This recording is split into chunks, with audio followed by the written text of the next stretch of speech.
जी, बड़ी सफलता मिली है सर्च ऑपरेशन। जवानों के भुजाओं की ताकत पर एक और बड़ी सफलता मिली है। सुकमा ज़िले के केरलापाल थाना क्षेत्र के अंतर्गत सर्चिंग तो जारी ही था। सुबह की मुठभेड़ में 16 नक्सलियों के शव बरामद किए गए हैं। SLR, इंसास, AK-47 और कंट्रीमेड बहुत सारे हथियार भी उसमें शामिल हैं।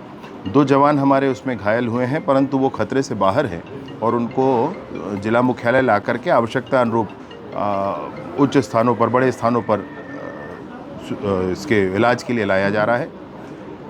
मैं सोचता हूँ कि विगत इस नए वर्ष में 85 दिनों में 133 नक्सली मारे गए।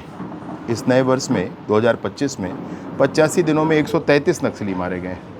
कुल मिलाकर आप देखेंगे तो लगभग 27-2800 की संख्या में नक्सली या सरेंडर हुए हैं, गिरफ्तार हुए हैं या मारे गए हैं। सरकार एक गोली भी नहीं चलाना चाहती और एक बहुत अच्छे रिहेबिलिटेशन पॉलिसी के साथ सरकार की अपील है कि जो भी लोग इसमें हैं वो सरेंडर करें, अपना जीवन सुरक्षित करें और सरकार इसमें पूरी तरीके से, पूरी शिद्दत के साथ, पूरे लाइफ सेटल करने तक उनके साथ होगी, उसमें कोई संशय नहीं है। इस पूरे अभियान में ये अवश्य है कि माननीय अमित शाह जी का संकल्प बड़ा है। नॉर्थ ईस्ट की इंसर्जेंसी ख़त्म हुई, 370 ख़त्म हुआ है, देश में होने वाले बम धमाके ख़त्म हुए। माननीय अमित शाह जी के संकल्प के साथ साथ माननीय विष्णुदेव साय जी का मार्गदर्शन बड़ा है और मैं सोचता हूं कि नियत समय में मार्च 2026 तक सशस्त्र नक्सलिज्म का समापन हो जाएगा। निसंदेह अब जितने भी आप मुठभेड़ सुन रहे हैं ये महत्वपूर्ण रणनीतिक स्थान ही हैं। ये पुराने स्थानों से आगे बढ़कर हैं। आपको जो पुअर्ती पहले लगता था, आपको टेकलगुड़ेम जो पहले लगता था, इन सारे मदेड़ जो पहले आपको लगता था या आपको पामेड़ जो लगता था, इन सारे स्थानों से हम आगे बढ़ चुके हैं। इन सारे स्थानों, अब बीजापुर से पामेड़ के बीच तो बस चलने लगा है।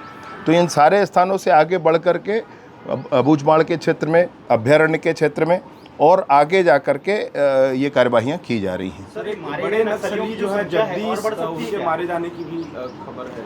मैं इसके लिए आपसे आग्रह करूंगा कि आप 10 मिनट की प्रतीक्षा कर लें, तो मैं इसमें पक्की सूचना आपको उपलब्ध करा दूंगा। प्रधानमंत्री का दौरा है तो एक संदेश भी है कि अगर मानोगे नहीं तो अंदर घुस के मारेंगे।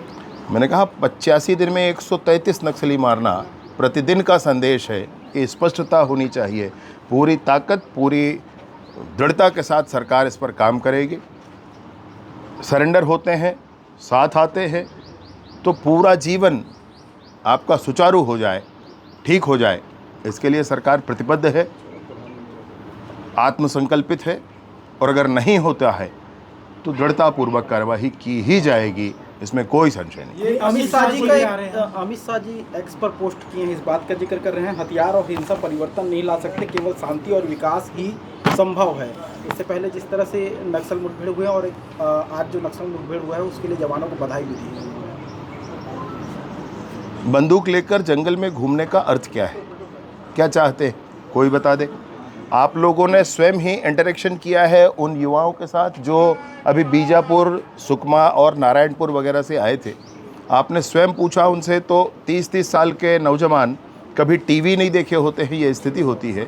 उनके गांव में बिजली, पानी, सड़क, स्कूल, आंगनबाड़ी, अस्पताल, मोबाइल के टावर नहीं हैं, सिंचाई का कोई साधन नहीं बना है। अगर ऐसी स्थिति में उनको कब तक रखा जाए और क्यों रखा जाए, क्यों उनको बंधक बना कर रखे हैं, बड़ी स्पष्टता होनी चाहिए। और इसलिए यह जो एक्स में पोस्ट उनका है ये बहुत स्पष्टता है कि सरकार चाहती है कि मौलिक सुविधाएं गांव तक पहुँचें, उन लोगों तक पहुँचें जिनको इसकी ज़रूरत है।